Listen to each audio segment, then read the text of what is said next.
Bonjour à tous, aujourd'hui on est à Efteling. Je suis enfin de retour dans ce parc que j'aime beaucoup. Tu découvres Hugo. La GoPro marche déjà pas, il fait super froid, mais on est à Efteling.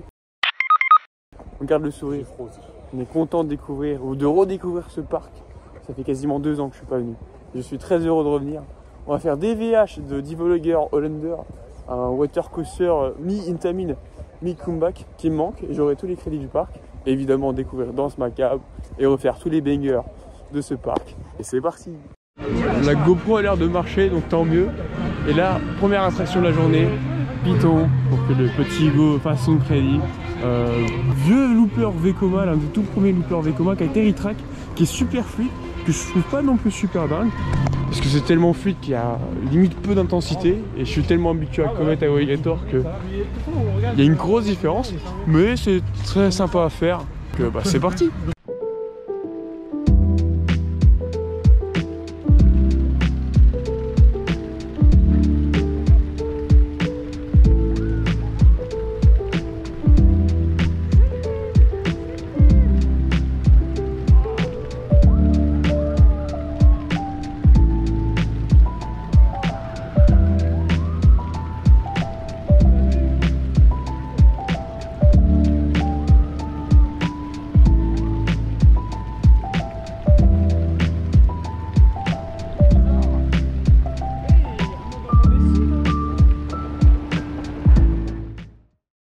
Premier ride de la journée, premier Python, et bah, il remonte dans mon estime. Il y avait un petit pic d'intensité. C'était fun, toujours aussi fluide, toujours aussi déroutant. Mais voilà, c'est sympa à faire une fois dans une journée, parce que ça reste quand même un coaster mythique en Europe. Et là, on se promène un peu dans le parc.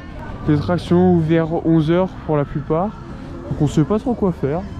On va certainement se diriger sur un petit dark ride dès le matin. Et c'est toujours très sympathique de se balader dans Efteling.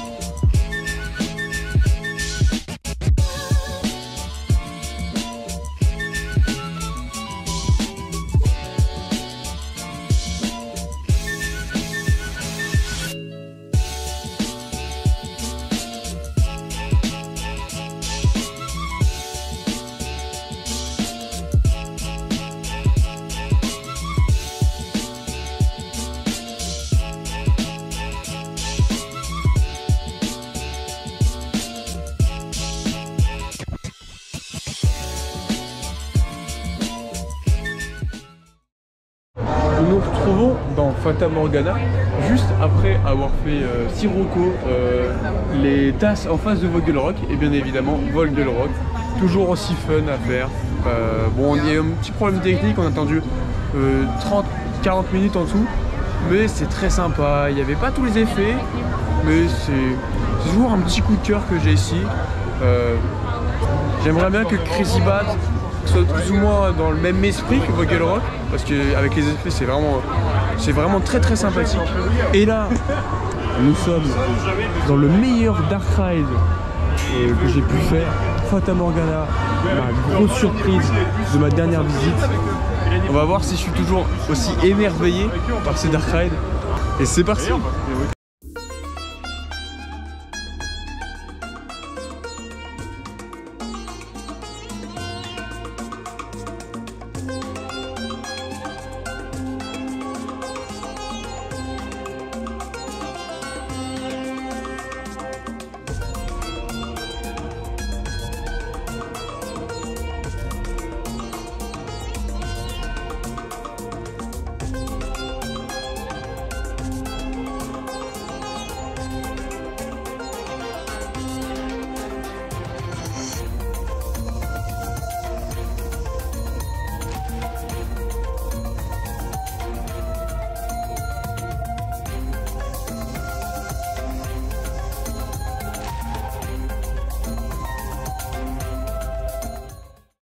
Tout juste sorti de Ravelren, petite déception.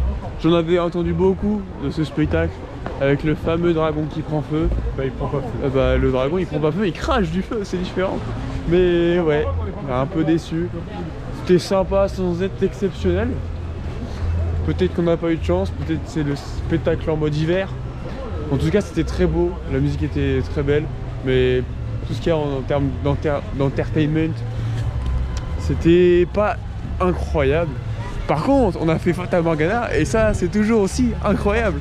L'immersion au Moyen-Orient, ça, c'est vraiment le cas. Les odeurs, les jeux de lumière, toujours un giga banger, trop heureux. Et là, on va faire quoi, Hugo?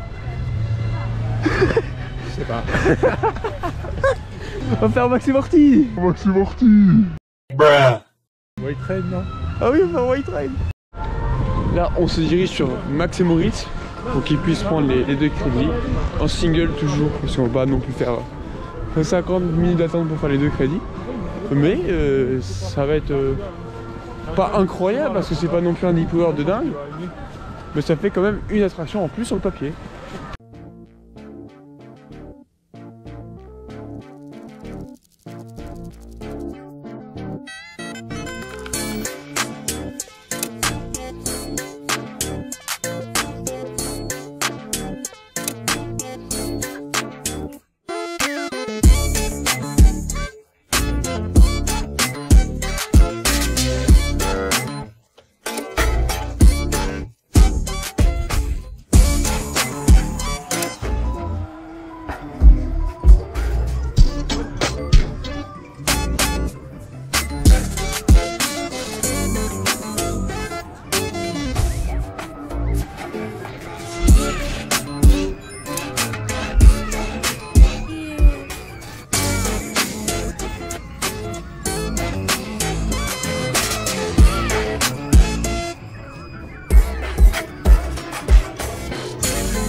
Le parc est complètement blindé. C'est dire si on arrive à faire des attractions en dessous de 45 minutes d'attente. Mais on a quand même réussi à faire Baron. Toujours aussi court, très efficace n'empêche les d'AFBM avec 40 minutes d'attente. Je sais pas si on aura le temps de le refaire dans la journée parce que petit à petit on se rapproche de la fermeture. Et on a fait un seul des 2 Max et Moritz parce qu'on veut vraiment optimiser le temps au maximum. Et là on se dirige vers un autre banger du parc, Symbolica. Et on va essayer de faire une version différente de la dernière fois.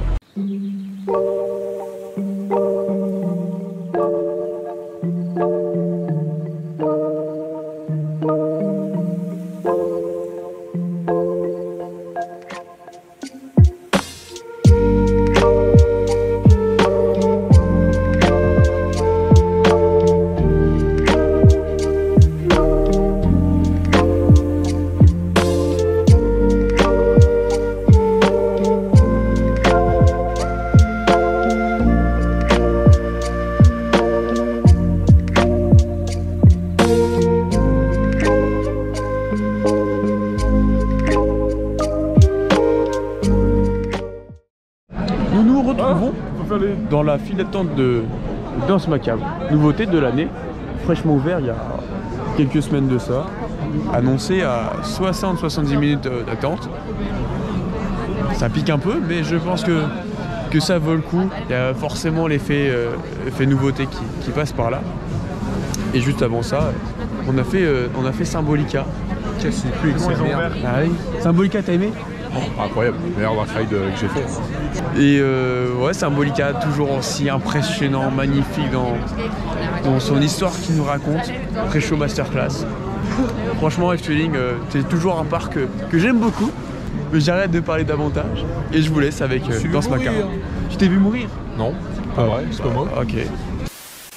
Bon, j'ai un peu galéré à filmer Danse Macabre parce que, étant donné que l'attraction se déroule en partie dans le noir, vous allez rien voir à l'on-ride et donc c'est vraiment pas le mieux pour illustrer cette vidéo. Donc du coup, je vous propose de passer directement à mon avis. Et attention, ça spoil.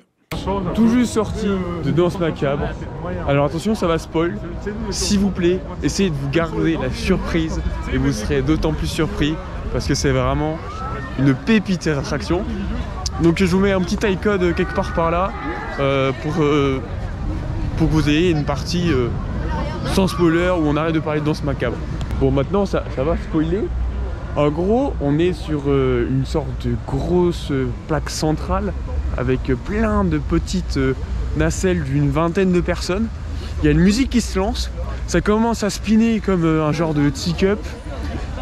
La plateforme sur laquelle on est, elle monte, elle descend, comme si on avait cette sensation de drop. Et ça part dans tous les sens, il y a du banking, ça spin en même temps, c'est synchro avec la musique. Et au fil de l'attraction avance, plus la musique va être violente, plus elle va s'accélérer, et plus le rythme de l'attraction va augmenter. Et c'est génial, vraiment c'est juste magnifique. Le flotte en lui-même est pas non plus incroyable, mais c'est vraiment la théma, l'univers qui est développé autour, qui fait que cette attraction, c'est une masterclass. Et j'étais d'autant plus surpris, à la fin, tout le monde était émerveillé, les gens applaudissaient, et c'est n'importe quoi parce que ces moments comme ça arrive uniquement qu'on est entre gros coaster fans qui testent des coasters pour la première fois, et ils sont contents quoi, c'est n'importe quoi. Des gens non passionnés, ils ont reconnu que c'était une machine fantastique. Donc bah juste bravo Efteling et continuez de nous pop des frappes pareilles.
Nous sommes désormais dans la file de Joris and the Drac en single pour essayer de faire les deux versions, tout juste sorties de Divi Under, le water coaster du parc, et c'est juste un petit banger.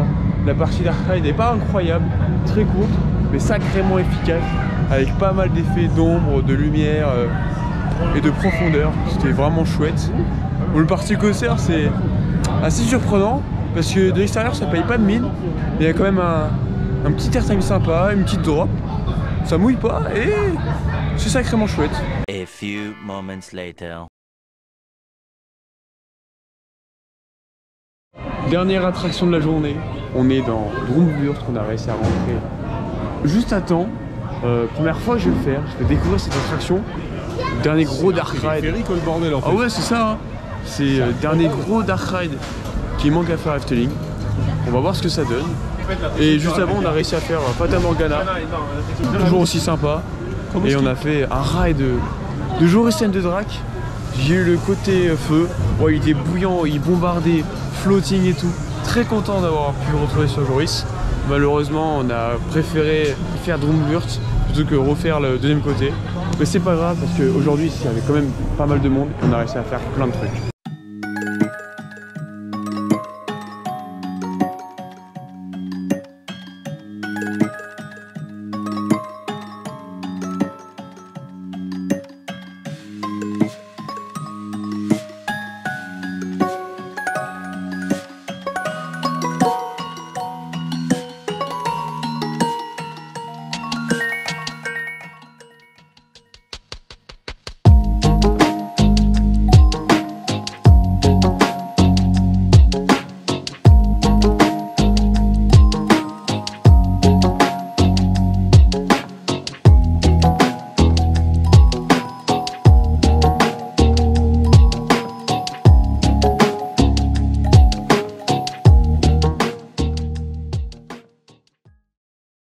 Donc voilà, fin de journée à Efteling, journée incroyablement chargée de monde et aussi d'attractions parce qu'on a fait pas mal de trucs. Ne mangez pas du papier, c'est pas bon. Hein. Non, ne mangez pas du papier, t'as tout compris.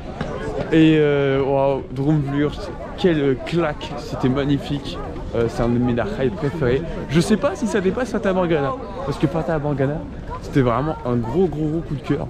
Mais Drumvlurt, c'était magnifique. Franchement, j'ai surkiffé.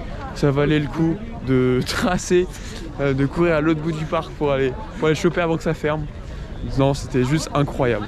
Donc Efteling, toujours un parc giga banger, un de mes parcs préférés, qui est monté grandement dans mon estime avec la découverte de DVH, de Danse Macabre et de Drumvlurt. Vraiment juste parc fantastique. Journée, même si c'était chargé, on a pu faire quand même pas mal de choses et j'ai vraiment kiffé. Plus on a payé quoi? On a payé 35 balles avec l'abonnement de Plopsa. 36, pardon, excuse-moi Hugo. 36, enfin c'était vraiment rentable. Et c'est vraiment limite donné pour un parc comme ça, avec une offre comme ça, d'une taille comme ça, c'est... Non, c'est exceptionnel. Juste ouais, c'est exceptionnel comme article. Ton dark ride préféré? Drumvlurt. C'est vrai? Ou Symbolica. Ah, il est comme moi, il hésite. Donc c'est clairement un parc qui peut se faire sur 2 jours, parce qu'en un jour c'est vraiment technique s'il y a du monde comme aujourd'hui. Et je vous le recommande vivement. Venez à Efteling, même si un peu de route depuis la France, venez à Efteling, ça vaut vraiment le coup. Et vous serez rarement déçus de ce parc de zinzin. Sur ce, merci d'avoir regardé la vidéo jusqu'au bout, j'espère qu'elle vous aura plu. Et moi je vous donne rendez-vous pour de prochaines vidéos. Salut tout le monde, c'était Mouskaï, bye bye. Tu veux dire un truc? J'aime pas Winsky, je préfère Dinner. Oh non!